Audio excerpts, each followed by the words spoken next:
မြစ်ဆုံစီမံကိန်းလုပ်ချင်ပန်းရှင်ကျွန်တော်တို့အသိပေးရကျွန်တော်တို့မြစ်ကိုရောင်းမလားပေါင်မလားပန်းရှင်ကိုသူတို့အရင်ပြောရမယ်လက်ပံတောင်ကိုဖြုံမလားဖြတ်မလားကျွန်တော်တို့ပန်းရှင်ရင်သိရမယ်အခုကျွန်တော်တို့ပန်းရှင်တွေမသိပဲနဲ့မပေါ်ပဲနဲ့လှုပ်ထားတဲ့အရာတွေဘယ်လောက်မှရှုံမှမသိဘူးအများကြီးရှိမယ်အဲ့တော့ကျွန်တော်တို့ကနံပါတ်1သိရမှာအဲ့ဒါတွေကငါတို့ပစ္စည်းတွေငါတို့ပိုင်နေဆိုတာကျွန်တော်တို့သိနေရမယ်ငါတို့ပိုင်နေဆိုတာသိမှတခိုးလာခွင်းရင်ဗျာကိုပစ္စည်းမှသိတော့မှတခိုးဆိုအော်ရဲမှာပေါ့အဲ့လိုမျိုးပဲအဲ့ကျွန်တော်တို့ပိုင်ပစ္စည်းဆိုရင်ကျွန်တော်တို့အတန်ထွက်ရတော့မယ်သဘောတူတယ်မတူရင်မတူ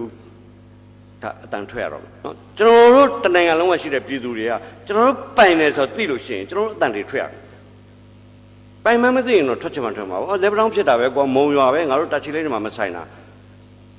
ရန်ကုန်ကလူတွေကလည်းရန်ကုန်မှာကကြက်တာပို့ပြီးရေးကြည့်တယ်လက်ပံတောင်ရေးမကြည့်လို့လို့မရဘူးအဲ့လိုနေရင်လက်ပံတောင်နေမကောက်ပုတ်ပါလဲပါသွားမှာပဲဒေါ်နဲ့တောင်လဲပါသွားမှာပဲနောက်ဆုံးခင်ဗျရွှေဒဂုံဖျားအောက်မှာအင်မတန်တန်မိုးရှိတဲ့ဗလမယာကြီးတွေထွက်တယ်ဆိုရင်ရွှေဒဂုံမှာပျောက်သွားတယ်